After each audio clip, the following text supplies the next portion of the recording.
ನಮಸ್ಕಾರ, ಈ ನ್ಯೂಸ್ ಟಿವಿಗೆ ಸ್ವಾಗತ. ನಾನು ಶ್ರಾವಣಿ. ಮೊದಲಿಗೆ ಹೆಡ್ಲೈನ್ಸ್. 12 ವರ್ಷಗಳ ಹಿಂದೆ ಮಾಡಿದ ಜಾತಿ ಗಣತಿಯನ್ನ ತರಾತುರಿಯಲ್ಲಿ ಕಾಂಗ್ರೆಸ್ ಸರ್ಕಾರ ಅನುಷ್ಠಾನಕ್ಕೆ ತರುವುದು ಎಷ್ಟು ವೈಜ್ಞಾನಿಕ? ಎಚ್.ಡಿ. ಕುಮಾರಸ್ವಾಮಿ. ವಿದ್ಯಾರ್ಥಿಗಳ ಸಾಧನೆಗಳನ್ನು ಪೋಷಕರು ತಲೆ ಎತ್ತಿ ಮಾತನಾಡುವಷ್ಟರ ಮಟ್ಟಿಗೆ ಇರಬೇಕು, ಶಾಸಕ ಸುಬ್ಬಾರೆಡ್ಡಿ. ಕೆಸಿ ವ್ಯಾಲಿ ರಾಸಾಯನಿಕ ಮಿಶ್ರಿತ ನೀರಿನಿಂದ ಮಣ್ಣಿನ ಫಲವತ್ತತೆ ನಾಶ, 1-2 ದಿನ ಫಸಲು ಉಳಿಸಿಕೊಳ್ಳಲು ಸಾಧ್ಯವಾಗದೆ ಹೊರ ರಾಜ್ಯಗಳಿಗೆ ಪೂರೈಕೆ ದುಸ್ತರ, ಸಿಎಂ ಆರ್ ಶ್ರೀನಾಥ್. ಮುಂದಿನ ಪೀಳಿಗೆಗೆ ಗುಣಮಟ್ಟದ ಆಹಾರ ಒದಗಿಸುವುದು ನಮ್ಮೆಲ್ಲರ ಜವಾಬ್ದಾರಿ, ಸಿರಿಧಾನ್ಯಗಳ ಸೇವನೆಯಿಂದ ಆರೋಗ್ಯ ವೃದ್ಧಿ, ಸಚಿವ ಕೆಎಚ್ ಮುನಿಯಪ್ಪ.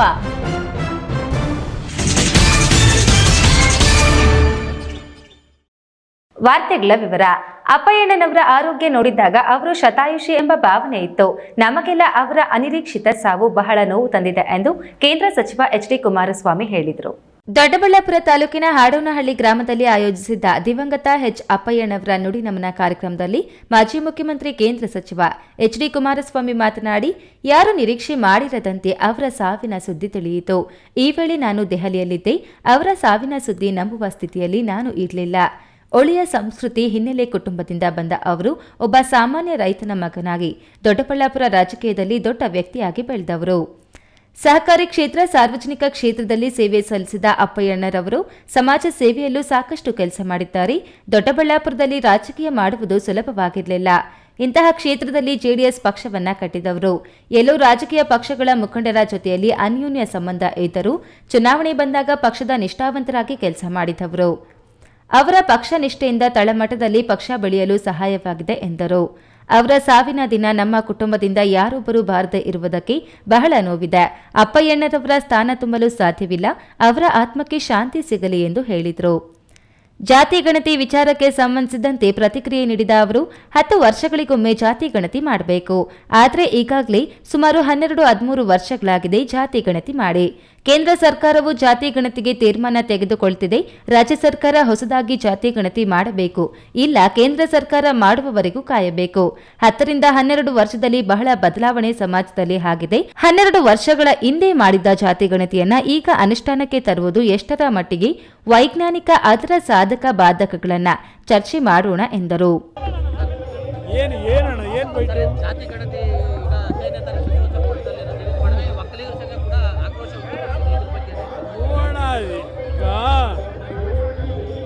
ಈಗಾಗಲೇ ಸುಮಾರು 12-13 ವರ್ಷಗಳಾಗಿದೆ. 10 ವರ್ಷಕ್ಕೂ ಒಂದು ಬಾರಿ ಜಾತಿ ಗಣತಿ ಮಾಡಬೇಕು. ಈಗಾಗಲೇ ಕೇಂದ್ರ ಸರ್ಕಾರನು ಜಾತಿ ಗಣತಿಗೆ ತೀರ್ಮಾನ ತೆಗೆದುಕೊಳ್ತಾ ಇದ್ದಾರೆ. ಇಲ್ಲ ರಾಜ್ಯ ಸರ್ಕಾರ ಹೊಸದಾಗಾದರೂ ಜಾತಿ ಗಣತಿ ಮಾಡಬೇಕು, ಇಲ್ಲ ಕೇಂದ್ರ ಸರ್ಕಾರ ಮಾಡೋವ್ರಿಗಾದರೂ ಕಾಯಬೇಕು. ಇವತ್ತಿಗಾಗಲೇ 10 ವರ್ಷದಲ್ಲಿ 12 ವರ್ಷದಲ್ಲಿ ಭಾಳ ಬದಲಾವಣೆ ಆಗಿದೆ ಸಮಾಜದಲ್ಲಿ. ಈಗ 12 ವರ್ಷದಿಂದ ಮಾಡಿರ್ತಕ್ಕಂಥ ಜಾತಿ ಗಣತಿನ ಈಗ ಅನುಷ್ಠಾನಕ್ಕೆ ತರೋದು ಎಷ್ಟು ಮಟ್ಟಿಗೆ ವೈಜ್ಞಾನಿಕ, ಅದರಿಂದ ಇವೆಲ್ಲ ಚರ್ಚೆ ಮಾಡೋಣ, ಸಾಧಕ ಬಾಧಕಗಳು. ಕಾರ್ಯಕ್ರಮದಲ್ಲಿ ನಿರ್ಮಲಾನಂದ ಸ್ವಾಮಿ, ಶಾಸಕರಾದ ಧೀರಜ್ ಮುನಿರಾಜು, ಮಾಜಿ ಶಾಸಕರಾದ ಪಿಳ್ಳ ಮುನಿಶ್ಯಾಮಪ್ಪ, ನಿಸರ್ಗ ನಾರಾಯಣಸ್ವಾಮಿ ಸೇರಿದಂತೆ ಹಲವು ಮುಖಂಡರು ಹಾಜರಿದ್ದರು. ಗುರುಪ್ರಸಾದ್, ಈ ನ್ಯೂಸ್ ಟಿವಿ, ದೊಡ್ಡಬಳ್ಳಾಪುರ. ಈ ಬಾರಿ ನಡೆಯುವ ಎಸ್ಎಸ್ಎಲ್ಸಿ ಪರೀಕ್ಷೆಯ ಫಲಿತಾಂಶವು ಇಡೀ ಜಿಲ್ಲೆಯಲ್ಲಿ ಮೊದಲ ಸ್ಥಾನ ಗಳಿಸುವ ನಿಟ್ಟಿನಲ್ಲಿ ಶಿಕ್ಷಕರು, ಅಧಿಕಾರಿಗಳು ಕೆಲಸ ಮಾಡಬೇಕಾಗಿದೆ ಎಂದು ಶಾಸಕ ಎಸ್ಎನ್ ಸುಬ್ಬಾರೆಡ್ಡಿ ಕರೆ ನೀಡಿದರು.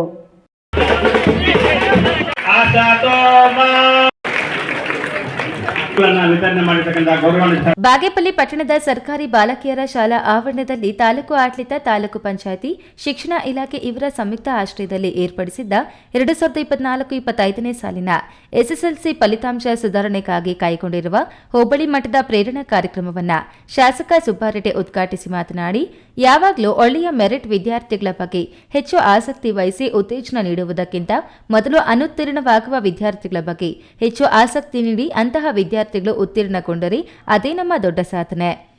ನಾನು ಇಂದು ಈ ವೇದಿಕೆಯಲ್ಲಿ ಒಬ್ಬ ಶಾಸಕನಾಗಿ ಮಾತನಾಡಲು ನನ್ನಲ್ಲಿ ಇರುವ ಗುರಿ ಮತ್ತು ಸಂಕಲ್ಪ ಹಾಗೂ ಶಿಸ್ತು ಇವೇ ನನ್ನ ಸಾಧನೆಯ ಮೆಟ್ಟಿಲು. ನಾನು ಶಾಸಕನಾಗಿ ಆಯ್ಕೆಯಾಗಬೇಕು ಎಂದು ಯಾವತ್ತೂ ಅಂದುಕೊಂಡಿಲ್ಲ. ನಾನು ಅತ್ಯಂತ ಸಾಮಾನ್ಯ ರೈತ ಕುಟುಂಬದಲ್ಲಿ ಜನಿಸಿದವನು. 10ನೇ ತರಗತಿವರೆಗೂ ಕಾಲಿಗೆ ಚಪ್ಪಲಿ ಹಾಕಿಲ್ಲ. ಅಂತಹ ಕಷ್ಟಗಳ ಸರಮಾಲೆಯಲ್ಲಿ ಬೆಳೆದು ಇಂದು ಉದ್ಯಮ ಸೇರಿದಂತೆ ರಾಜಕಾರಣದಲ್ಲೂ ಯಶಸ್ವಿಯಾಗಿದ್ದೇನೆ. ಅಸಾಧ್ಯ ಎಂಬುದು ಪದ ಗೊತ್ತಿರಬಾರದು. ನಾನು ಏನಾದರೂ ಸಾಧನೆ ಮಾಡಬೇಕು ಎಂದು ನಿಮ್ಮಲ್ಲಿ ಹಠ ಮತ್ತು ಗುರಿ ಇಟ್ಟುಕೊಳ್ಳಬೇಕು ಎಂದರು. ನಾನು ನಿಮ್ಮಂತ ಕುಟುಂಬದಿಂದ ಬಂದಿರೋದು.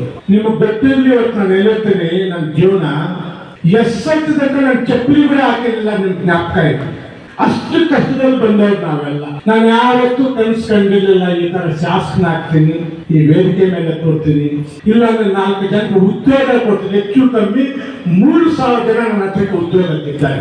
ಇಂಥ ಉದ್ಯೋಗ ಕೊಡ್ತೀನಿ ಅಂತ ನಾನು ಯಾವತ್ತೂ ಅಂದ್ಕೊಂಡಿರಲಿಲ್ಲ.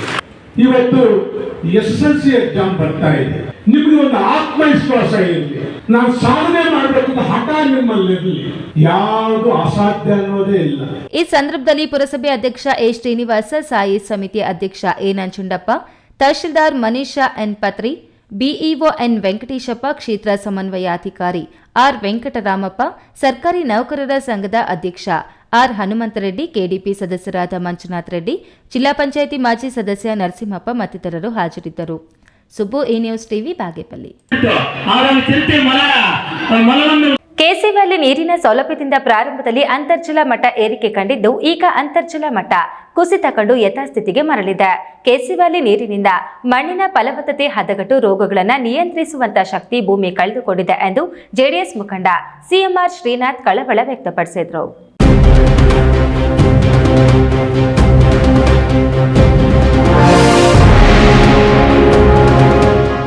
ಕೋಲಾರದ ಜೆಡಿಎಸ್ ಮುಖಂಡ ಸಿಎಂಆರ್ ಶ್ರೀನಾಥ್ ತಮ್ಮ ನಿವಾಸದಲ್ಲಿ ಸುದ್ದಿಗಾರರೊಂದಿಗೆ ಮಾತನಾಡಿ, ತೋಟಗಾರಿಕೆಯ ಅಲ್ಪಾವಧಿ ಬೆಳೆಗಳ ಗುಣಮಟ್ಟ ನೆಲಕಚ್ಚಿದೆ. ರೈತರ ಬೆಳೆಗಳು ಕನಿಷ್ಠ 1-2 ದಿನಗಳು ಉಳಿಸಿಕೊಳ್ಳಲು ಸಾಧ್ಯವಾಗದಂತೆ ಹಾಳಾಗ್ತಿವೆ. ಗುಣಮಟ್ಟ 50% ಇಲ್ಲವಾಗಿರುವುದರಿಂದ ಹೊರ ರಾಜ್ಯಗಳಿಗೆ ತರಕಾರಿ ಪೂರೈಕೆ ದುಸ್ತರವಾಗಲಿದೆ ಎಂದು ಆತಂಕ ವ್ಯಕ್ತಪಡಿಸಿದರು. ಇಳುವರಿಗಳು ನಿರೀಕ್ಷಿತ ಮಟ್ಟದಲ್ಲಿ ಸಿಗುತ್ತಿಲ್ಲ ಎಂಬುದು ಕಳೆದ 3-4 ವರ್ಷಗಳ ಇಳುವರಿ ಅಧ್ಯಯನದಿಂದ ಬೆಳಕಿಗೆ ಬಂದಿದೆ. ಕೆಸಿ ವ್ಯಾಲಿ ನೀರು 2 ಹಂತದಲ್ಲಿ ಸಂಸ್ಕರಣೆ ಮಾಡಲಾಗುವುದು ಎಂಬುದು ಪ್ರಚಾರಕ್ಕೆ ಸೀಮಿತವಾಗಿದ್ದು, ಕನಿಷ್ಠ 1 ಹಂತದ ಸಂಸ್ಕರಣೆಯನ್ನ ಮಾಡದೆ ಕೋಲಾರಕ್ಕೆ ಪಾಚಿ ನೀರು ಪೂರೈಕೆ ಮಾಡಲಾಗ್ತಿದೆ ಎಂದರು. 3ನೇ ಹಂತ ಶುದ್ಧೀಕರಣ ಮಾಡದೆ ನೀರು ಪೂರೈಕೆ ಮಾಡಿದಲ್ಲಿ ಭೂಮಿ ರಾಸಾಯನಿಕದ ವಿಷಮಯವಾಗಿ ಇನ್ನು 2-3 ವರ್ಷಗಳಲ್ಲಿ ಕೋಲಾರ ರೋಗಗ್ರಸ್ತ ಜಿಲ್ಲೆಯಾಗಿ ಪರಿವರ್ತನೆಯಾಗಲಿದೆ ಎಂದು ಕಳವಳ ವ್ಯಕ್ತಪಡಿಸಿದರು. ಹಾಗಾಗಿ ನಾವು ಹೊರ ರಾಜ್ಯಗಳಿಗೆ ಸರಬರಾಜು ಮಾಡ್ತಕ್ಕಂಥ ಒಂದು ಪರಿಸ್ಥಿತಿಯಲ್ಲಿ ಹಣ್ಣು ಆ ಗುಣಮಟ್ಟ ಕಾಪಾಡಲಾಗ್ತಾ ಇದೆ. ಕಾರಣ ನೇರ ಕೆಸಿ ವ್ಯಾಲಿನ ಗುಣಮಟ್ಟವಲ್ಲದ ರಾಸಾಯನಿಕ ವಸ್ತುಗಳ ಮಿಶ್ರಿತವಾದಂಥ ನೀರು, ಕಲುಷಿತ ನೀರು, ಅದು ಏನು ಪಾಯ್ಸನಸ್ ಆಗಿದೆ, ಅದು ನೇರ ಕಾರಣ ಕೆಸಿ ವ್ಯಾಲಿ. ಶೇಖರಣೆ ಆದಂಥ ಸಂದರ್ಭದಲ್ಲಿ ಅಲ್ಲಿಂದ ಉತ್ಪತ್ತಿ ಆದಂಥ ಸೊಳ್ಳೆ ನಿರಂತರವಾಗಿ ಬರ್ತಾರೆ. ನೀವು ಯಾವುದೇ ಕೆರೆಗೆ ಇವಾಗ ಕೆಸಿ ಎದುರುಗತ ನಿಲ್ಸ್ಕೊಳ್ಳಿ, ನಾವು ಸ್ಪೀಡಾಗಿ ಬಂದ್ಬಿಡ್ತೀವಿ, ಸ್ವಲ್ಪ ಸ್ಲೋ ಮಾಡಿ ಹತ್ರ ಖಾಲಿ ಸರ್ವಿಸ್ ರೋಡ್ ನಿಂತ್ಕೊಳ್ಳಿ, ನಿಮಗೆ ಆ ಸ್ಮೆಲ್ ಇಲ್ಲ. ಕೋಲಾರದ ಎಪಿಎಂಸಿ ಏಷ್ಯಾ ಖಂಡದಲ್ಲಿ 2ನೇ ಸ್ಥಾನದಲ್ಲಿದೆ. ಆದರೆ ಪ್ರಥಮ ಸ್ಥಾನಕ್ಕೆ ಬರಲು ಎಪಿಎಂಸಿಯಲ್ಲಿ ಸ್ಥಳಾವಕಾಶದ ಕೊರತೆ ಇದ್ದು, ಕಳೆದ 1 ದಶಕಗಳಿಂದ ರೈತರು ಸರ್ಕಾರಕ್ಕೆ ಒತ್ತಾಯ ಮಾಡುತ್ತಾ ಬರ್ತಿದ್ದಾರೆ. ಆದರೆ ಜನಪ್ರತಿನಿಧಿಗಳ ಇಚ್ಛಾ ಕೊರತೆಯಿಂದ ಯಾವುದೇ ಅಭಿವೃದ್ಧಿ ಕಾಣಲು ಸಾಧ್ಯವಾಗ್ತಿಲ್ಲ. ಇಂದು ಕೋಲಾರದ ಎಪಿಎಂಸಿಗೆ ಸುಮಾರು 100 ಎಕರೆಯಷ್ಟು ಸ್ಥಳಾವಕಾಶದ ಅಗತ್ಯವಿದೆ. ಕೋಲಾರವು ಆಂಧ್ರಪ್ರದೇಶ ಮತ್ತು ತಮಿಳುನಾಡು 2 ರಾಜ್ಯಗಳ ಗಡಿ ಪ್ರದೇಶವಾಗಿರುವುದರಿಂದ ಕೋಲಾರದ ಎಪಿಎಂಸಿಗೆ ರೈತರು ಹೆಚ್ಚಿನ ಬೆಳೆಗಳು ಮಾರಾಟಕ್ಕೆ ತರುತ್ತಿದ್ದಾರೆ ಎಂದರು. Satish, E news TV, Kolar.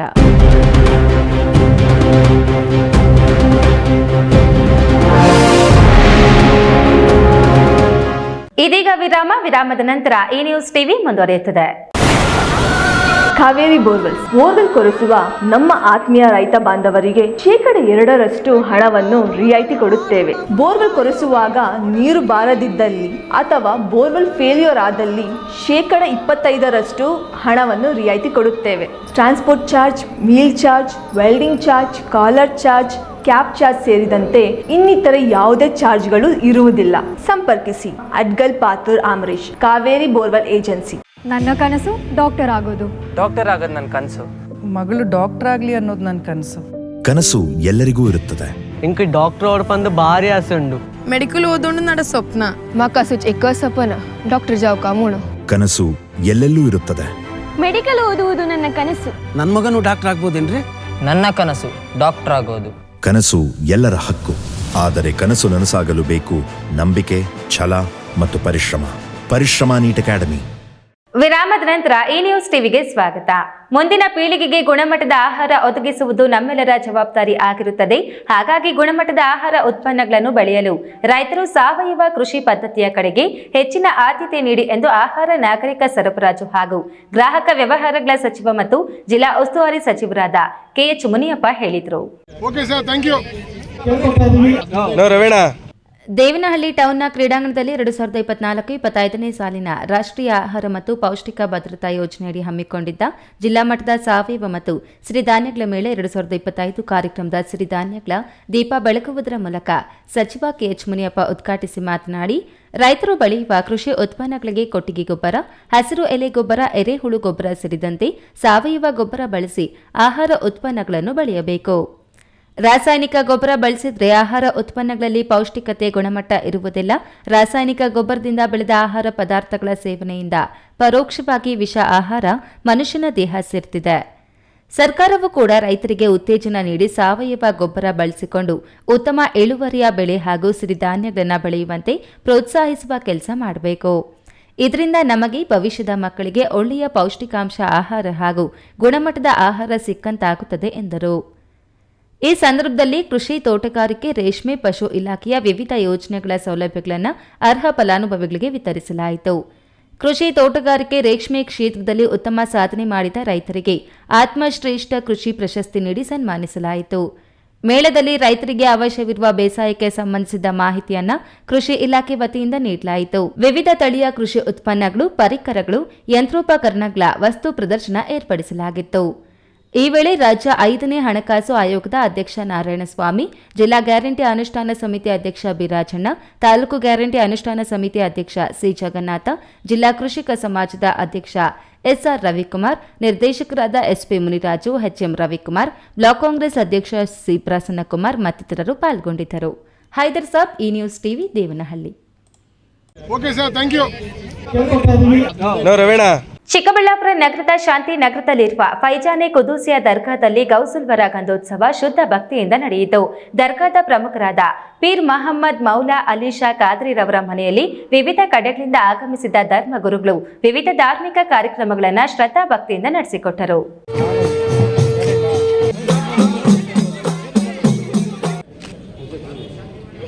Chikkaballapur ನಗರದ ಶಾಂತಿ ನಗರದಲ್ಲಿರುವ ಫೈಜಾನೆ ಕುದೂಸಿಯಾ ದರ್ಗಾದಲ್ಲಿ ಗೌಸುಲ್ವರ ಗಂಧೋತ್ಸವ ಶ್ರದ್ಧಾ ಭಕ್ತಿಯಿಂದ ನಡೆಯಿತು. ಗಂಧ ಫೈಜಾನೆ ಕುದೂಸಿಯಾ ದರ್ಗಾಗೆ ಆಗಮಿಸಿ ಸಹಸ್ರಾರು ಭಕ್ತರೊಂದಿಗೆ ಗಂಧೋತ್ಸವ ಕಾರ್ಯಕ್ರಮದಲ್ಲಿ ಭಾಗವಹಿಸಿ ಶ್ರದ್ಧಾ ಭಕ್ತಿಯನ್ನು ಮೆರೆದರು. ಪೀರ್ ಅಹಮ್ಮದ್ ಮೌಲಾ ಅಲಿ ಶಾ ಖಾದ್ರಿ ಗಂಧೋತ್ಸವ ಕಾರ್ಯಕ್ರಮವನ್ನು ಶ್ರದ್ಧೆಯಿಂದ ನೆರವೇರಿಸಿಕೊಟ್ರೆ ನೆರೆದಿದ್ದ ಭಕ್ತಾದಿಗಳು ಅವರಿಂದ ಆಶೀರ್ವಾದ ಪಡೆದರು. ಇದೇ ವೇಳೆ ಗೌಸ್ ಜಂಡಾಗೆ ಭಕ್ತಾದಿಗಳು ಭಕ್ತಿ ಸಮರ್ಪಣೆ ಮಾಡಿದರು. ಜಾತಿ ಭೇದವಿಲ್ಲದೆ ಕ್ಷೇತ್ರದ ಜನರು ಗಂಧೋತ್ಸವದಲ್ಲಿ ಪಾಲ್ಗೊಂಡಿದ್ದರು. ಆಗಮಿಸಿದ್ದವರಿಗೆ ಅನ್ನ ಸಂತರ್ಪಣೆ ಏರ್ಪಡಿಸಲಾಗಿತ್ತು. ತಡರಾತ್ರಿವರೆಗೂ ಪೂಜೆ ಪುನಸ್ಕಾರಗಳಲ್ಲಿ ಭಕ್ತಾದಿಗಳು ನಿರತರಾಗಿದ್ದವು. ಒಟ್ಟಾರೆಯಾಗಿ ಗಂಧೋತ್ಸವ ಕಾರ್ಯಕ್ರಮ ಶ್ರದ್ಧಾ ಭಕ್ತಿಯಿಂದ ನಡೆಯಿತು. ಇಂದು ಸಂಜೆ ಕೂಡ ಹಲವಾರು ಧಾರ್ಮಿಕ ಕಾರ್ಯಕ್ರಮಗಳು, ಸಾಮೂಹಿಕ ವಿವಾಹ, ಕವಾಲಿ ನಡೆಯಲಿದ್ದು ಹೆಚ್ಚಿನ ಸಂಖ್ಯೆಯಲ್ಲಿ ಭಾಗವಹಿಸಬೇಕೆಂದು ಪೀರ್ ಅಹಮ್ಮದ್ ಮೌಲಾ ಅಲಿ ಶಾ ಖಾದ್ರಿ ಮನವಿ ಮಾಡಿದ್ದಾರೆ. ಇದು ನಮ್ಮ ಗುರುಗಳದು ಅಭಿಷೇಕ ಮಾಡ್ತಾ ಇರೋದು. ನಾವು ಫಸ್ಟು ಸೈಲಾನಿ ಬಾಬಾ ಸಮಾಧಿ ಹತ್ರ ಹೋಗಿದ್ವಿ. ಅಲ್ಲಿಂದ ಹೋಗಿ ಅವ್ರಿಗೆ ತೀರ್ಥ ಕೊಟ್ಬಿಟ್ಟು ಅಲ್ಲಿಂದ ಅಭಿಷೇಕ ಮಾಡಿಬಿಟ್ಟು ಪ್ರೇಯರ್ ಮಾಡಿ ಅಲ್ಲಿಂದ ಮನೆಗೆ ಬಂದ್ವಿ. ಮನೆಯಲ್ಲಿ ಗಂಧ ಕಾರ್ಯ ಎಲ್ಲ ಮಾಡಿಕೊಂಡು ಅಲ್ಲಿ ಎಲ್ಲರಿಗೂ ಹೂವು ಭಜನೆ ಎಲ್ಲ ಮಾಡಿಬಿಟ್ಟು ಅಲ್ಲಿಂದ ಇಲ್ಲಿಗೆ ಬಂದಿದ್ದೀವಿ. ಇಲ್ಲಿ ಬಂದು ನಮ್ಮ ಗುರುಗಳದ್ದು ಹತ್ರ ನಿಂತ್ಕೊಂಡು ನಾವು ಪೂಜೆ ಎಲ್ಲ ಅರ್ಪಣೆ ಮಾಡಿ ಪ್ರೇಯರ್ ಮಾಡಿ ಎಲ್ಲರಿಗೂ ಬಂದವರಿಗೆಲ್ಲ ನಾವು ಶುಭನಾಕ್ಷ ಕೇಳಿಬಿಟ್ಟು ಅಲ್ಲಿಂದ ನಾವು ಪೂಜೆ ಮಾಡಿಬಿಟ್ಟು. ಕ್ಯಾಮರಾ ಪರ್ಸನ್ ಅಶ್ವಥ್ ಜೊತೆ ಕೆಎಸ್ ನಾರಾಯಣಸ್ವಾಮಿ, ಈ ನ್ಯೂಸ್ ಟಿವಿ, ಚಿಕ್ಕಬಳ್ಳಾಪುರ.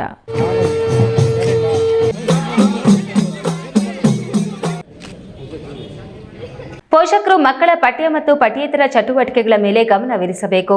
ಅವರ ಬೆಳವಣಿಗೆಗೆ ಶಿಕ್ಷಣ ಜೊತೆ ನಿರಂತರ ಸಂಪರ್ಕದಲ್ಲಿ ಇರಬೇಕು.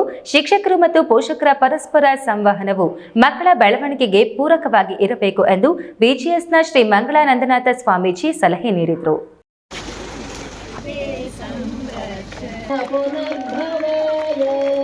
ಗೌರಿಬಿದನೂರು ನಗರದ ಹೊರವಲಯದಲ್ಲಿರುವ ಬಿಜಿಎಸ್ ಶಾಲೆಯಲ್ಲಿ ಶನಿವಾರ ಮಾತೃಭೋಜನ ಮತ್ತು ಶಾಲಾ ವಾರ್ಷಿಕೋತ್ಸವ ಕಾರ್ಯಕ್ರಮ ನಡೆಯಿತು. ಕಾರ್ಯಕ್ರಮಕ್ಕೆ ಆಗಮಿಸಿದ ಗಣ್ಯರನ್ನ ಪೂರ್ಣಕುಂಭ ಕಳಶದೊಂದಿಗೆ ಶಾಲೆಗೆ ಬರಮಾಡಿಕೊಳ್ಳಲಾಯಿತು. ನಂತರ ತಾಯಂದಿರು ತಮ್ಮ ಮಕ್ಕಳಿಗೆ ಬಗೆ ಬಗೆಯ ಊಟ ಬಡಿಸಿದ್ರು. ನಂತರ ಮಕ್ಕಳಿಂದ ವಿವಿಧ ಸಾಂಸ್ಕೃತಿಕ ಕಾರ್ಯಕ್ರಮಗಳು ನಡೆದವು. ಕಾರ್ಯಕ್ರಮ ಸಾನ್ನಿಧ್ಯವನ್ನ ವಹಿಸಿದ್ದ ಶ್ರೀ ಮಂಗಳ ನಂದನಾಥ ಸ್ವಾಮೀಜಿ ಮಾತನಾಡಿ, ಭಾವೈಕ್ಯತೆ ಮೂಡಲೆ ಎಂದು ಈ ಮಾತೃಭೋಜನ ಕಾರ್ಯಕ್ರಮವನ್ನು ಆಯೋಜಿಸಲಾಗಿದೆ. ಬೇರೊಬ್ಬರಿಗೆ ಅನ್ನವನ್ನು ಬಡಿಸುವುದು ನಮ್ಮ ದೇಶದ ಉದಾರತೆ ಮತ್ತು ಸಂಸ್ಕೃತಿಯಾಗಿದೆ. ಮಕ್ಕಳಿಗೆ ಉತ್ತಮ ಶಿಕ್ಷಣ ಮತ್ತು ಸಂಸ್ಕಾರ, ಸಂಸ್ಕೃತಿ, ಸಂಪ್ರದಾಯ ನೀಡಬೇಕು. ಸಂಸ್ಕಾರವಂತ ಮಕ್ಕಳನ್ನು ರೂಪಿಸಿ ದೇಶದ ಸತ್ಪ್ರಜೆಗಳನ್ನಾಗಿಸುವ ಶಕ್ತಿ ನಮ್ಮ ಶಾಲೆಗೆ ಇದೆ ಎಂದು ಹೇಳಿದರು. ಶಾಸಕ ಕೆಎಚ್ ಪುಟ್ಟಸ್ವಾಮಿಗೌಡ ಮಾತನಾಡಿ, ಈ ಕಾರ್ಯಕ್ರಮವು ಜಾತಿ ಧರ್ಮವನ್ನ ಮೀರಿ ನಾವೆಲ್ಲರೂ ಒಂದೇ ಎಂಬ ಪ್ರೇರಣೆಯಿಂದ ನಡೆಯಿತು. ಕಲಿಕಾ ಸಮಯದಲ್ಲಿ ಮೊಬೈಲ್ ಬಳಕೆ ಅಪಾಯಕಾರಿ. ಅದು ವಿದ್ಯಾರ್ಥಿಗಳ ಸಾಧನೆಯ ಹಾದಿಗೆ ತೊಡಕುಂಟು ಮಾಡುತ್ತದೆ. ಹೀಗಾಗಿ ವಿದ್ಯಾರ್ಥಿಗಳು ಮೊಬೈಲ್ನಿಂದ ದೂರವಿರಬೇಕು ಎಂದು ಸಲಹೆ ನೀಡಿದರು. ಈ ವೇಳೆ ಶಾಲಾ ಪ್ರಾಂಶುಪಾಲರಾದ ಎಂವಿಚಿ ಕೃಷ್ಣಪ್ಪ, ಮುಖ್ಯ ಆಡಳಿತಾಧಿಕಾರಿ ಎನ್ ಶಿವರಾಮ್ ರೆಡ್ಡಿ, ಕ್ಷೇತ್ರ ಶಿಕ್ಷಣಾಧಿಕಾರಿ ಕೆವಿ ಶ್ರೀನಿವಾಸಮೂರ್ತಿ, ಕನ್ನಡ ಸಾಹಿತ್ಯ ಪರಿಷತ್ತಿನ ತಾಲೂಕು ಅಧ್ಯಕ್ಷ ಜನಾರ್ದನ ಮೂರ್ತಿ, ನಗರಸಭೆ ಸದಸ್ಯ ಪುಣ್ಯವತಿ ಜಯಣ್ಣ, ಕೆಎಚ್ಪಿ ಕಾರ್ಯನಿರ್ವಾಹಕ ಶ್ರೀನಿವಾಸಗೌಡ ಮತ್ತಿತರರು ಭಾಗವಹಿಸಿದರು. Pradeep, E news TV, Gauribidanur.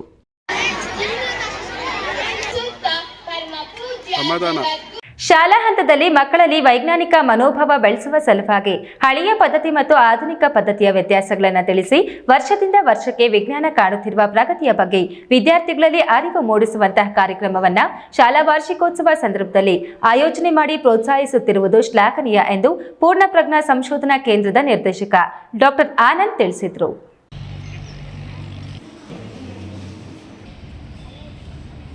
Devanahalli ತಾಲೂಕಿನ ಚಪ್ಪರಕಲ್ಲು ಬಳಿಯ ವಿಹಾನ್ ಪಬ್ಲಿಕ್ ಶಾಲೆಯಲ್ಲಿ ಹಳ್ಳಿ ಸಂಸ್ಕೃತಿ ಸಂಕ್ರಾಂತಿ ಹಬ್ಬ ಮತ್ತು ವಿಜ್ಞಾನ ಮೇಳ ಕಾರ್ಯಕ್ರಮವನ್ನು ಹಮ್ಮಿಕೊಳ್ಳಲಾಗಿತ್ತು. ಶಾಲೆಯ ಪೋಷಕ ಗೃಹಿಣಿಯರಿಗೆ ಆಹಾರ ತಯಾರಿಸುವ ಸ್ಪರ್ಧೆ ಮತ್ತು ಮಕ್ಕಳಿಗೆ ವಿಜ್ಞಾನಕ್ಕೆ ಸಂಬಂಧಿಸಿದ ವಸ್ತು ಪ್ರದರ್ಶನ ಹಾಗೂ ಚರ್ಚಾ ಸ್ಪರ್ಧೆಯನ್ನು ಏರ್ಪಡಿಸಲಾಗಿತ್ತು. ಶಾಲಾ ಹಂತದಲ್ಲಿ ಮಕ್ಕಳಿಗೆ ಹಳೆ ಪದ್ಧತಿ ಮತ್ತು ಆಧುನಿಕ ಪದ್ಧತಿಯ ವ್ಯತ್ಯಾಸಗಳನ್ನು ತಿಳಿಸುವ ವಿಷಯವನ್ನು ನೀಡಿ ಅವರಲ್ಲಿರುವ ಪ್ರತಿಭೆಯನ್ನು ವಿಜ್ಞಾನ ಮೇಳದ ಮೂಲಕ ಗುರುತಿಸಲಾಗುತ್ತಿದೆ. ಹಲವಾರು ವಿದ್ಯಾರ್ಥಿಗಳು ತಮ್ಮದೇ ಆದಂತಹ ರೀತಿಯಲ್ಲಿ ವಿಶೇಷ ವಸ್ತುಗಳನ್ನು ತಯಾರಿಸಿಕೊಂಡು ಪ್ರದರ್ಶನಕ್ಕೆ ತಂದಿಟ್ಟಿದ್ದಾರೆ. ಅದರ ಮೌಲ್ಯಮಾಪನವನ್ನು ಮಾಡಿ ಪ್ರತಿಭಾವಂತ ವಿದ್ಯಾರ್ಥಿಗಳಿಗೆ ಬಹುಮಾನಗಳನ್ನು ನೀಡಿ ಪ್ರೋತ್ಸಾಹಿಸುವ ಕೆಲಸ ಶಾಲಾ ಆಡಳಿತ ಮಾಡುತ್ತಿದೆ. ಇಂತಹ ಶಿಬಿರಗಳು ಪ್ರತಿ ಶಾಲೆಗಳಲ್ಲಿ ಆಗಬೇಕು ಎಂದು ಪೂರ್ಣಪ್ರಜ್ಞಾ ಸಂಶೋಧನಾ ಕೇಂದ್ರದ ನಿರ್ದೇಶಕ ಡಾಕ್ಟರ್ ಆನಂದ್ ಕೆ ಮಾಹಿತಿ ನೀಡಿದರು. ವಿಹಾನ್ ಪಬ್ಲಿಕ್ ಸ್ಕೂಲ್ ಮತ್ತು ಪೂರ್ಣಪ್ರಜ್ಞಾ ಸೈಂಟಿಫಿಕ್ ರಿಸರ್ಚ್ ಅಂತ ಇಬ್ಬರು ಸೇರಿ ಒಂದು ಸೈನ್ಸ್ ಎಕ್ಸಿಬಿಷನ್ ಮಾಡಿದ್ದೇವೆ. ಇದರಲ್ಲಿ ನಮಗೆ ಮುಖ್ಯ ಉದ್ದೇಶ ಏನಂತಂದರೆ ಮಕ್ಕಳಲ್ಲಿ ವಿಜ್ಞಾನದ ಬಗ್ಗೆ ಹೆಚ್ಚಿನ ಒಂದು ಥಿಂಕಿಂಗ್ ಅದರ ಬಗ್ಗೆ ಯೋಚನೆ ಮಾಡಿ ಒಂದು ಅವರದ್ದು ಏನೆಲ್ಲ ಇಮ್ಯಾಜಿನೇಷನ್ ಇದೆ ಅದನ್ನು ರೆಪ್ರೆಸೆಂಟೇಷನ್ ಮಾಡುವಂಥ ಒಂದು ಅವಕಾಶ ಕೊಟ್ಟಿದ್ದೇವೆ. ಇದರಲ್ಲಿ ನಾವು ಒಂದು ಸಬ್ಜೆಕ್ಟ್ ಏನು ತಗೊಂಡಿದ್ದೇವೆ ಅಂತಂದರೆ ಈ ಹಳೆಯ ಪದ್ಧತಿ, ಹಳೆಯ ಜೀವನ ಶೈಲಿ, ಈಗಿನ ಲೇಟೆಸ್ಟ್ ಜೀವನ ಶೈಲಿಯಲ್ಲಿ ಅದರಲ್ಲಿ ನಿಮಗೆ ಏನೆಲ್ಲ ವ್ಯತ್ಯಾಸ ಇದೆ, ಅದರಲ್ಲಿ ಯಾವ ರೀತಿ ಯಾವುದು ಒಳ್ಳೆಯದು ಅಂತ ಆ ಒಂದು ಸ್ಕೀಮನ್ನು ಕೊಟ್ಟಿದ್ದೀವಿ. ಇದೇ ಸಂದರ್ಭದಲ್ಲಿ ಪೋಷಕಿಯರಿಂದ ವಿವಿಧ ಖಾದ್ಯಗಳನ್ನು ತಯಾರಿಸಲು 1 ಗಂಟೆ ಕಾಲಾವಕಾಶ ನೀಡಲಾಗಿತ್ತು. ಉತ್ಸಾಹದಿಂದ ಪೋಷಕಿಯರು ಖಾದ್ಯಗಳನ್ನು ತಯಾರಿಸುವಲ್ಲಿ ತಲೀನರಾಗಿದ್ದ ದೃಶ್ಯ ಕಂಡುಬಂತು. ಈ ವೇಳೆ ಶಾಲಾ ಸಂಸ್ಥಾಪಕ ಅಧ್ಯಕ್ಷ ಪ್ರೊಫೆಸರ್ ಪ್ರತಾಪ್ ಯಾದವ್, ಡಿಆರ್ಡಿಒ ವಿಜ್ಞಾನಿ ಸಿಜೆ ಕವಿತಾ ಪ್ರಿಯಾ, ಶಾಲಾ ಪ್ರಾಂಶುಪಾಲ ರಾಜನ್, ವ್ಯವಸ್ಥಾಪಕರಾದ ಅಮಲಾ ಜೋಸೆಫ್, ಶಾಲಿನಿ, ಆಶಾರಾಣಿ, ಪೋಷಕ ವೃಂದ, ಶಾಲಾ ಶಿಕ್ಷಕರು, ವಿದ್ಯಾರ್ಥಿಗಳು ಹಾಜರಿದ್ದರು.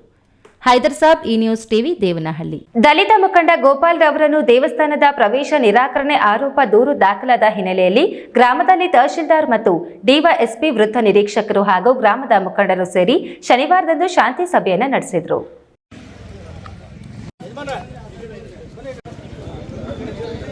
ಗೌರಿಬಿದನೂರು ತಾಲೂಕಿನ ತೊಂಡೇಬಾವಿ ಹೋಬಳಿ ಬೆಳಚಿಕ್ಕನಹಳ್ಳಿ ಗ್ರಾಮದಲ್ಲಿ ಡಿವೈಎಸ್ಪಿ ಶಿವಕುಮಾರ್ ಮತ್ತು ತಹಶೀಲ್ದಾರ್ ಮಹೇಶ್ ಪತ್ರಿ ಮುಂತಾದ ಅಧಿಕಾರಿಗಳು ಶಾಂತಿ ಸಭೆ ನಡೆಸಿ ಸೌಹಾರ್ದಯುತ ವಾತಾವರಣದಲ್ಲಿ ಸಹಬಾಳ್ವೆ ನಡೆಸಲು ಕರೆ ನೀಡಿದರು. ಇದೇ ವೇಳೆ ಮಾತನಾಡಿದ ಡಿವೈಎಸ್ಪಿ ಶಿವಕುಮಾರ್, ಗಾಳಿ, ಬೆಳಕು, ನೀರು ನಮಗೆ ದೇವತೆಗಳು. ಇವುಗಳನ್ನು ಪೂರಕವಾಗಿ ಬಳಸಿಕೊಂಡು ಒಳ್ಳೆಯ ವಾತಾವರಣ ಸೃಷ್ಟಿಸಿಕೊಂಡು ಅಭಿವೃದ್ಧಿಯಾಗಬೇಕಿದೆ.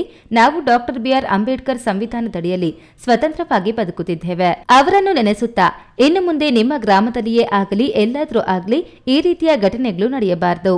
ನಾವು ಮನುಷ್ಯರು, ಯಾವುದೇ ರೀತಿಯ ಭೇದ ಭಾವವಿಲ್ಲದೆ ಎಲ್ಲರನ್ನ ಗೌರವಿಸಿ ಸಮಾನತೆಯಿಂದ ಬದುಕಬೇಕಾಗಿದೆ. ನಿನ್ನೆ ನಡೆದ ಘಟನೆ ಮುಂದೆ ಮರುಕಳಿಸಬಾರದು ಎಂದು ನಾವೆಲ್ಲ ಇಲ್ಲಿ ಸೇರಿದ್ದೇವೆ. ನಾವೀಗ ಯಾವ ಕಾಲದಲ್ಲಿ ಇದ್ದೇವೆ ಎಂದು ಎಲ್ಲರೂ ಅರ್ಥ ಮಾಡಿಕೊಂಡು ಜೀವನ ನಡೆಸಬೇಕು ಎಂದರು. ಗಾಳಿ, ನೀರು, ಬೆಳಕು ನಮಗೆ ದೇವತೆ. ಆ ಮೂರು ನಮಗೆ ಸರ್ವಾಂಗೀಣ ಅಭಿವೃದ್ಧಿ. ಆ ಅಭಿವೃದ್ಧಿ ಆಗಬೇಕಾದ್ರೆ ನಾವು ಪೂರಕವಾಗಿ ಕೆಲವು ಬೇಕಾಗಿರ್ತಕ್ಕಂಥದ್ದು. ಆ ಒಂದು ಕಾನೂನನ್ನು ಹೊಸಕೊಟ್ಟವರು ಡಾಕ್ಟರ್ BR ಅಂಬೇಡ್ಕರ್. ಇವತ್ತು ಅವ್ರು ಕೊಟ್ಟಿರ್ತಕ್ಕಂಥ ಸಂವಿಧಾನ ಏನಿದೆ ಆ ಒಂದು ಅಡಿಯಲ್ಲಿ ನಾವು ಇವತ್ತೆಲ್ಲ ಕೂಡ ನಾವು ಫ್ರೀಯಾಗಿ ಲಿಬರ್ಟಿಯಾಗಿ ನಾವೆಲ್ಲ ಇದ್ದೀವಿ. ಆಗ ಅವ್ರನ್ನ ನೆನೆಸ್ಕೊಳ್ತಾ ಒಂದೇನು ಈ ಒಂದು ಭಾಗದಲ್ಲಿ ನಡೆಬಾರ್ದ ಘಟನೆ ನಡೆದಿದೆ, ಅದು ಮುಂದೆ ಯಾವುದೇ ಥರವಾದಂಥ ಈ ಒಂದು ಭಾಗದಲ್ಲಿ ಆಗಬಾರ್ದು. ತಾವೆಲ್ಲ ಕೂಡ ಸೌಹಾರ್ದತೆಯಿಂದ ನಾವು ಮನುಷ್ಯ ನೋಡಿ, ನಾವೆಲ್ಲ ಕೂಡ ಯಾರಿಗೆ ಗಿವ್ ರೆಸ್ಪೆಕ್ಟ್ ಟೇಕ್ ರೆಸ್ಪೆಕ್ಟ್ ಅಂತ ನಾವು ಪ್ರತಿಯೊಬ್ಬರಿಗೂ ಗೌರವ ಕೊಡಬೇಕು, ಗೌರವ ಪಡ್ಕೊಳ್ಬೇಕು. ಹಾಗಾಗಿ ನಾವು ಇಲ್ಲಿ ಯಾವುದೇ ಥರವಾದಂಥ ಭೇದ ಭಾವ ಇರಲೇಬಾರ್ದು. ಅದನ್ನು ನಾವು ಬಂದಿದ್ದೀವಿ, ಯಾರಿಗೂ ಕೂಡ ನಾವು ಅಗೌರವ ಕೊಟ್ಟು ಅವ್ರಿಗೆ ಕೀಳದ್ ನೋಡ್ತಕ್ಕಂಥ ಮನೋಭಾವ ನಾವು ಇಟ್ಕೊಳ್ಳೇಬಾರ್ದು. ಶಾಂತಿ ಸಭೆಯಲ್ಲಿ ಕೆಡಿಎಸ್ ರಾಜ್ಯ ಸಂಚಾಲಕ ಗಂಗಾಧರಪ್ಪ, ವೃತ್ತ ನಿರೀಕ್ಷಕ ಸತ್ಯನಾರಾಯಣ್, ಮಂಚೇನಹಳ್ಳಿ ಠಾಣೆಯ ಆರಕ್ಷಕ ಉಪನಿರೀಕ್ಷಕ ಮೂರ್ತಿ, ಕೊಚ್ಚಿಮುಲ್ ನಿರ್ದೇಶಕ ಜೆ ಕಾಂತರಾಜು, ಮುಖಂಡರಾದ ಗಿರೀಶ್ ರೆಡ್ಡಿ, ದೇವಸ್ಥಾನದ ಅಧ್ಯಕ್ಷ ಶ್ರೀರಾಮ್ ರೆಡ್ಡಿ, ತಾಲೂಕು ಪಂಚಾಯಿತಿ ಮಾಜಿ ಅಧ್ಯಕ್ಷ ಗಂಗಾಧರಪ್ಪ, ಮುನಿಯಪ್ಪ ಮತ್ತಿತರರು ಹಾಜರಿದ್ದರು. Pradeep, A news TV, Gauribidanur.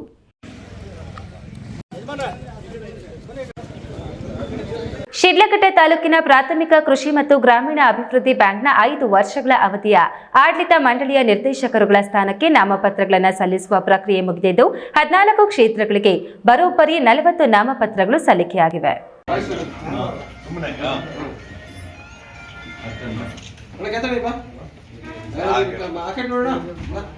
Sidlaghatta taluk PCARD ಬ್ಯಾಂಕಿನ 14 ಮಂದಿ ನಿರ್ದೇಶಕರುಗಳ ಸ್ಥಾನಕ್ಕೆ ಚುನಾವಣೆ ಘೋಷಣೆಯಾಗಿದ್ದು ಶುಕ್ರವಾರದಿಂದ ನಾಮಪತ್ರ ಸಲ್ಲಿಕೆ ಪ್ರಕ್ರಿಯೆ ಆರಂಭವಾಗಿ ಶನಿವಾರ ಮುಗಿಯಿತು.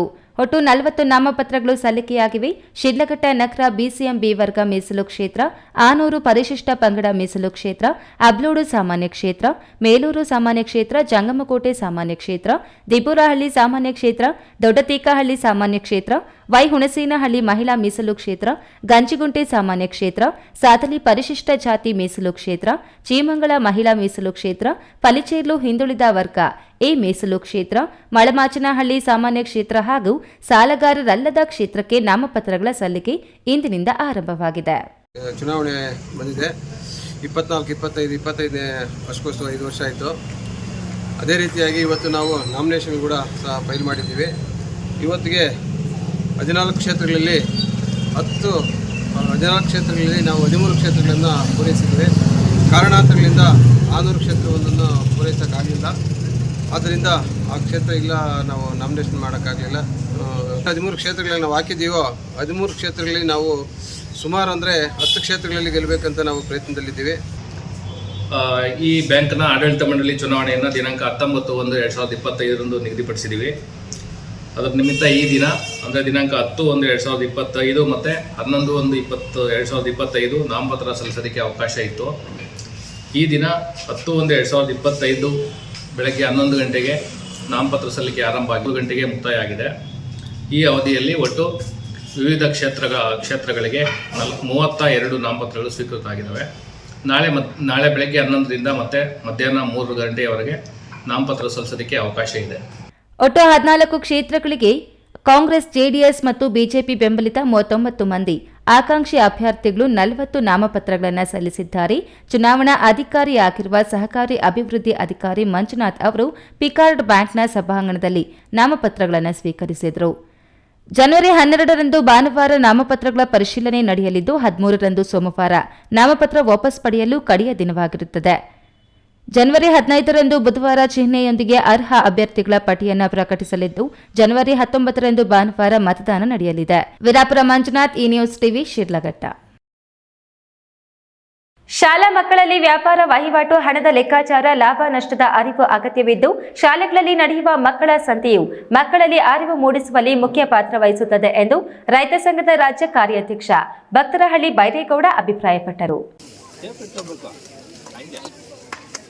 ಶಿಡ್ಲಘಟ್ಟ ತಾಲೂಕಿನ ಚಿಕ್ಕದಾಸರಹಳ್ಳಿಯ ಶ್ರೀಲಕ್ಷ್ಮಿ ವಿದ್ಯಾನಿಕೇತನ ಶಾಲೆಯಲ್ಲಿ ಮಕ್ಕಳ ಸಂತೆ ನಡೆಯಿತು. ನಾನಾ ತರಕಾರಿ, ದವಸ ಧಾನ್ಯ, ಹಣ್ಣು ಹಂಪಲು, ಬೋಟಿ, ಚಿರೋಟಿ, ಬಿಸಿ ಬಿಸಿ ಬೋಂಡಾ ಬಜ್ಜಿ, ಜಿಲೇಬಿ ಸೇರಿದಂತೆ 10 ಪದಾರ್ಥಗಳನ್ನು ವಿದ್ಯಾರ್ಥಿಗಳು ಮಾರಾಟ ಮಾಡಿದರು.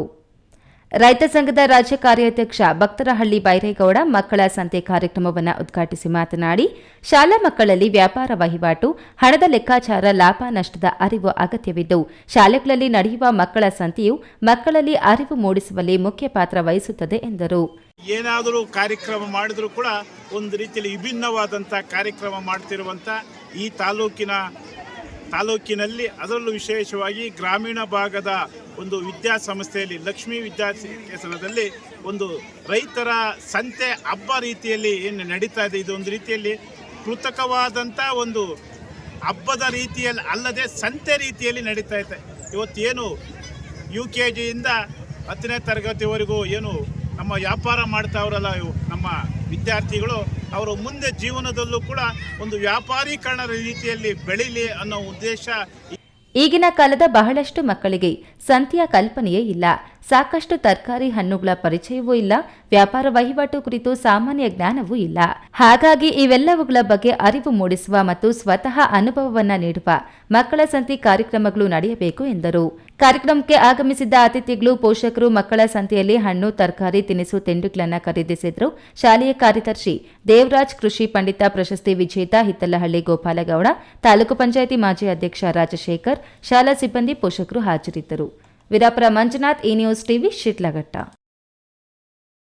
ಇದೀಗ ವಿರಾಮದ ನಂತರ ಈ ನ್ಯೂಸ್ ಟಿವಿ ಮುಂದುವರಿಯುತ್ತದೆ. ಭಾರತದ ಪ್ರತಿಷ್ಠಿತ ದ್ವಿಚಕ್ರ ವಾಹನಗಳಲ್ಲಿ ಒಂದಾದ ಹೀರೋ ಬೈಕ್ಗಳು ಚಿಕ್ಕಬಳ್ಳಾಪುರ ಜಿಲ್ಲೆಯಲ್ಲಿ ಲಭ್ಯ. ಉದ್ಯಮಿ ಅಧಿಕೃತ ಡೀಲರ್ ಲಕ್ಷ್ಮೀನಾರಾಯಣ್ ಸಾರಥ್ಯದಲ್ಲಿ ಆರಂಭವಾಗಿರುವ ಶೋರೂಮ್ ಹಲವು ವೈಶಿಷ್ಟ್ಯತೆಗಳಿಂದ ಕೂಡಿದೆ. ಹೀರೋ ಕಂಪನಿಯ ಬೈಕ್ಗಳ ಅಧಿಕೃತ ಮಾರಾಟಗಾರರು ಮತ್ತು ಸರ್ವಿಸ್ ಸೆಂಟರ್ ಸೇವೆಗಳು ಚಿಕ್ಕಬಳ್ಳಾಪುರದಲ್ಲಿ ಈಗ ಲಭ್ಯ. ವಿಳಾಸ: ವಿಶಾಲ್ ಮಾರ್ಟ್ ಮುಂಭಾಗ, ಬೇಬಿ ರಸ್ತೆ, ಚಿಕ್ಕಬಳ್ಳಾಪುರ. ಚಿಕ್ಕಬಳ್ಳಾಪುರ ನಗರದ ಹೃದಯ ಭಾಗದಲ್ಲೊಂದು ಸುಸಜ್ಜಿತ ಬಡಾವಣೆ ಶ್ರೀರಂಗ ಕುಟೀರ. ರಾಷ್ಟ್ರೀಯ ಹೆದ್ದಾರಿ 69ರ MG ರಸ್ತೆಯ APMC ಮಾರುಕಟ್ಟೆಗೆ ಸಮೀಪ 40 ಎಕರೆಗಳ ವಿಶಾಲ ಪ್ರದೇಶದಲ್ಲಿ ನಿರ್ಮಾಣವಾಗಿರುವ ಕೂಡ ಮತ್ತು ರೇರಾ ಅನುಮೋದಿತ ನಿವೇಶನಗಳು ಮಾರಾಟಕ್ಕೆ ಲಭ್ಯ.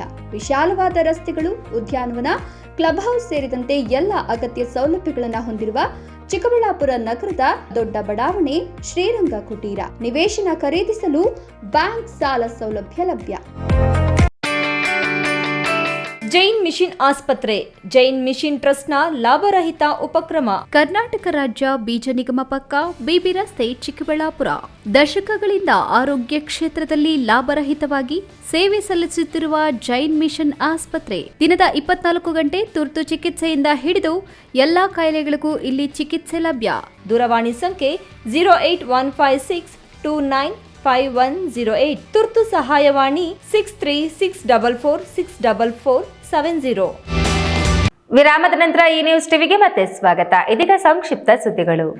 ಜೂಲಪಾಳ್ಯ ಗ್ರಾಮ ಪಂಚಾಯಿತಿ ವ್ಯಾಪ್ತಿಯ ನರೇಗಾ ಕಾಮಗಾರಿಗಳಿಗೆ ತಾಲೂಕು ಪಂಚಾಯಿತಿ ಇಒ ಹಾಗೂ ಗ್ರಾಮ ಪಂಚಾಯಿತಿ ಅಭಿವೃದ್ಧಿ ಅಧಿಕಾರಿಗಳು ಸ್ಥಳೀಯ ಶಾಸಕರ ಆದೇಶದಂತೆ ಜೂಲಪಾಳ್ಯ ಗ್ರಾಮ ಪಂಚಾಯಿತಿ ವ್ಯಾಪ್ತಿಯಲ್ಲಿ ನಡೆದಿರುವ ನರೇಗಾ ಕಾಮಗಾರಿಗಳ ಹಣ ಬಿಡುಗಡೆ ಮಾಡುತ್ತಿಲ್ಲ ಎಂದು ಗ್ರಾಮ ಪಂಚಾಯಿತಿ ಸದಸ್ಯ ಜಗನ್ನಾಥ್ ಎಂಬುವವರು ಸಂಸದರಿಗೆ ದೂರು ಸಲ್ಲಿಸಿರುವುದು ಸತ್ಯಕ್ಕೆ ದೂರವಾದದ್ದು ಹಾಗೂ ಇದಕ್ಕೆ ರಾಜಕೀಯ ಲೇಪನ ಹಚ್ಚುವುದು ಸರಿಯಲ್ಲ ಎಂದು ಗ್ರಾಮ ಪಂಚಾಯಿತಿ ಸದಸ್ಯ ಪ್ರಶಾಂತ್ ಪ್ರತ್ಯಾರೋಪ ಮಾಡಿದ್ದಾರೆ. ಸದಸ್ಯ ಜಗನ್ನಾಥ್ ಅವರು ನರೇಗಾ ಕಾಮಗಾರಿಗಳು ಜೆಸಿಬಿ ಮೂಲಕ ಮಾಡಿಸುವುದಲ್ಲದೆ ಒಂದೇ ಕಾಮಗಾರಿಗೆ 5 ಎನ್ಆರ್ಗಳು ತೆಗೆದಿರುವುದು ಎಷ್ಟು ಸರಿ? ಇವರು ಮಾಡಿರುವ ಕಾಮಗಾರಿಗಳ ಪರಿಶೀಲನೆ ಮತ್ತು ತನಿಖೆಯಾಗಬೇಕು ಎಂದು ಆಕ್ರೋಶ ವ್ಯಕ್ತಪಡಿಸಿದ್ದಾರೆ. ಈ ಸಂದರ್ಭದಲ್ಲಿ ಜೂಲಪಾಳ್ಯ ಗ್ರಾಮ ಪಂಚಾಯಿತಿ ಸದಸ್ಯರಾದ ರಾಮಚಂದ್ರಪ್ಪ, ಪೈಪಾಳ್ಯ ವೆಂಕಟರಮಣಪ್ಪ, ಚಿಕ್ಕ ಬೈರಾರೆಡ್ಡಿ, ಮುಖಂಡರಾದ ಶಿವಾರೆಡ್ಡಿ, ಈರಪ್ಪ, ನಾರಾಯಣಸ್ವಾಮಿ, ಮುನಿರಾಜು, ನರಸಿಂಹಪ್ಪ ಸೇರಿದಂತೆ ಮತ್ತಿತರರು ಹಾಜರಿದ್ದರು. ಇದೇ ತಿಂಗಳ 14ರಂದು ಭೋವಿ ಭವನ ಲೋಕಾರ್ಪಣೆ ಕುರಿತು ಸುದ್ದಿಗೋಷ್ಠಿಯಲ್ಲಿ ಜಿಲ್ಲಾ ಪಂಚಾಯಿತಿ ಮಾಜಿ ಅಧ್ಯಕ್ಷ ಹಾಗೂ ಸಮುದಾಯ ಹಿರಿಯ ಮುಖಂಡ ಕೃಷ್ಣಪ್ಪ ಮಾತನಾಡಿ, ನಮ್ಮ ಭೋವಿ ಭವನ ಲೋಕಾರ್ಪಣೆ ಕಾರ್ಯಕ್ರಮವು ಸಿದ್ದರಾಮೇಶ್ವರ ಜಯಂತಿ ಅಂಗವಾಗಿ ಮಕರ ಸಂಕ್ರಾಂತಿ ಹಬ್ಬದ ದಿನ ಶಾಸಕ SN ಸುಬ್ಬಾರೆಡ್ಡಿರವರ ಅಧ್ಯಕ್ಷತೆಯಲ್ಲಿ ಮತ್ತು ನಮ್ಮ ಸಮಾಜದ ಹಿರಿಯರ ಸಮ್ಮುಖದಲ್ಲಿ ಹಾಗೂ ನಮ್ಮ ಸಮಾಜದ ಗುರುಗಳಾದ ಶ್ರೀ ಶ್ರೀ ಶ್ರೀ ಇಮ್ಮಡಿ ಸಿದ್ದರಾಮೇಶ್ವರ ಸ್ವಾಮೀಜಿಗಳು ತಮ್ಮ ಅಮೃತ ಹಸ್ತದಿಂದ ಭೋವಿ ಭವನವನ್ನ ಲೋಕಾರ್ಪಣೆ ಮಾಡಲಿದ್ದಾರೆ. ಈ ಒಂದು ಶುಭ ಸಂದರ್ಭದಲ್ಲಿ ನಮ್ಮ ಸಮಾಜದ ಪ್ರತಿಭಾವಂತ ವಿದ್ಯಾರ್ಥಿಗಳಿಗೆ, ಹಿರಿಯರಿಗೆ ಸನ್ಮಾನವನ್ನು ಕೂಡ ಹಮ್ಮಿಕೊಳ್ಳಲಾಗಿದ್ದು, ಈ ಒಂದು ಕಾರ್ಯಕ್ರಮಕ್ಕೆ ಭೋವಿ ಸಮುದಾಯದವರು ಮಾತ್ರವಲ್ಲದೆ ಹೆಚ್ಚಿನ ಸಂಖ್ಯೆಯಲ್ಲಿ ಸಾರ್ವಜನಿಕರು ಆಗಮಿಸಿ ಈ ಒಂದು ಕಾರ್ಯಕ್ರಮ ಯಶಸ್ವಿ ಮಾಡಬೇಕೆಂದು ಮನವಿ ಮಾಡಿಕೊಂಡರು. ಈ ಸಂದರ್ಭದಲ್ಲಿ ಬಾಗೇಪಲ್ಲಿ ತಾಲೂಕು ಬೋವಿ ವೈಟರ ಸಂಘ ಪದಾಧಿಕಾರಿಗಳಾದ ಅಶ್ವಥಪ್ಪ, ಚನ್ನರಾಯಪಲ್ಲಿ ಶ್ರೀನಿವಾಸ್, ಪಿಡಿ ವೆಂಕಟರಮಣ, ಲಂಬೋ ಶ್ರೀನಿವಾಸ್, ವೇಣು, ರಮೇಶ್ ಸೇರಿದಂತೆ ವಿವಿಧ ಮುಖಂಡರು ಹಾಜರಿದ್ದರು. ದೇವನಹಳ್ಳಿ ಪಟ್ಟಣದ ಪ್ರವಾಸಿ ಮಂದಿರದಲ್ಲಿ ದೇವನಹಳ್ಳಿ ತಾಲೂಕು ಪಡಿತರ ವಿತರಕರ ಸಂಘದ ವತಿಯಿಂದ ನೂತನ ವರ್ಷದ ಕ್ಯಾಲೆಂಡರ್ ಬಿಡುಗಡೆ ಸಮಾರಂಭ ನಡೆಯಿತು. ಸಚಿವ ಕೆಎಚ್ ಮುನಿಯಪ್ಪ ನೂತನ ವರ್ಷದ ಕ್ಯಾಲೆಂಡರ್ ಅನ್ನು ಬಿಡುಗಡೆಗೊಳಿಸಿದರು. ಈ ವೇಳೆ ಪಡಿತರ ವಿತರಕರ ಸಂಘದ ರಾಜ್ಯಾಧ್ಯಕ್ಷ ಕೃಷ್ಣಪ್ಪ ಮಾತನಾಡಿ, ಪಡಿತರವನ್ನು ಬೇಡಿಕೆಗೆ ತಕ್ಕಂತೆ ಹೆಚ್ಚಿಸಲು ಅಗತ್ಯ ಕ್ರಮವನ್ನು ಸಚಿವರು ಕೈಗೊಳ್ಳಬೇಕು. ಸರ್ಕಾರದ ಹಂತದಲ್ಲಿ ಪಡಿತರ ಕೆಲವು ಬೇಡಿಕೆಗಳನ್ನು ಈಡೇರಿಸಲು ಮುಂದಾಗಬೇಕು. ಸರ್ಕಾರದ ಗಮನಕ್ಕೆ ತರುವಂತಹ ಕೆಲಸವನ್ನು ಮಾಡಬೇಕು ಎಂದು ಮನವಿ ಮಾಡಿದರು. ಈ ಸಂದರ್ಭದಲ್ಲಿ 5ನೇ ಹಣಕಾಸು ಆಯೋಗದ ಅಧ್ಯಕ್ಷ ಸಿ ನಾರಾಯಣಸ್ವಾಮಿ, ಪಡಿತರ ವಿತರಕರ ಸಂಘದ ಜಿಲ್ಲಾಧ್ಯಕ್ಷ ಗೋಪಾಲಕೃಷ್ಣ, ತಾಲೂಕು ಅಧ್ಯಕ್ಷ ರಾಜಣ್ಣ, ಗ್ಯಾರಂಟಿ ಯೋಜನೆಗಳ ಜಿಲ್ಲಾಧ್ಯಕ್ಷ ಬಿ ರಾಜಣ್ಣ, ತಾಲೂಕು ಅಧ್ಯಕ್ಷ ಸಿ ಜಗನ್ನಾಥ್, ಕೃಷಿಕ ಸಮಾಜದ ಜಿಲ್ಲಾ ಅಧ್ಯಕ್ಷ ರವಿಕುಮಾರ್, ಕಾಂಗ್ರೆಸ್ ಮುಖಂಡರಾದ ಸಿ ಪ್ರಸನ್ನಕುಮಾರ್, ನರಸಪ್ಪ ಮತ್ತಿತರರು ಹಾಜರಿದ್ದರು. ಕೊನೆಯದಾಗಿ ಮತ್ತೊಮ್ಮೆ ಹೆಡ್ಲೈನ್ಸ್. 12 ವರ್ಷಗಳ ಹಿಂದೆ ಮಾಡಿದ ಜಾತಿ ಗಣತಿಯನ್ನ ತರಾತುರಿಯಲ್ಲಿ ಕಾಂಗ್ರೆಸ್ ಸರ್ಕಾರ ಅನುಷ್ಠಾನಕ್ಕೆ ತರುವುದು ಎಷ್ಟು ವೈಜ್ಞಾನಿಕ? ಎಚ್.ಡಿ. ಕುಮಾರಸ್ವಾಮಿ. ವಿದ್ಯಾರ್ಥಿಗಳ ಸಾಧನೆಗಳನ್ನು ಪೋಷಕರು ತಲೆ ಎತ್ತಿ ಮಾತನಾಡುವಷ್ಟರ ಮಟ್ಟಿಗೆ ಇರಬೇಕು, ಶಾಸಕ ಸುಬ್ಬಾರೆಡ್ಡಿ. ಕೆಸಿ ವ್ಯಾಲಿ ರಾಸಾಯನಿಕ ಮಿಶ್ರಿತ ನೀರಿನಿಂದ ಮಣ್ಣಿನ ಫಲವತ್ತತೆ ನಾಶ, 1-2 ದಿನ ಫಸಲು ಉಳಿಸಿಕೊಳ್ಳಲು ಸಾಧ್ಯವಾಗದೆ ಹೊರ ರಾಜ್ಯಗಳಿಗೆ ಪೂರೈಕೆ ದುಸ್ತರ, ಸಿಎಂ ಆರ್ ಶ್ರೀನಾಥ್. ಮುಂದಿನ ಪೀಳಿಗೆಗೆ ಗುಣಮಟ್ಟದ ಆಹಾರ ಒದಗಿಸುವುದು ನಮ್ಮೆಲ್ಲರ ಜವಾಬ್ದಾರಿ, ಸಿರಿಧಾನ್ಯಗಳ ಸೇವನೆಯಿಂದ ಆರೋಗ್ಯ ವೃದ್ಧಿ, ಸಚಿವ ಕೆಎಚ್ ಮುನಿಯಪ್ಪ. ದಿನನಿತ್ಯದ ಸುದ್ದಿ ಸ್ವಾರಸ್ಯಕ್ಕಾಗಿ ತಪ್ಪದೆ ವೀಕ್ಷಿಸಿ ಈ ನ್ಯೂಸ್ ಟಿವಿ.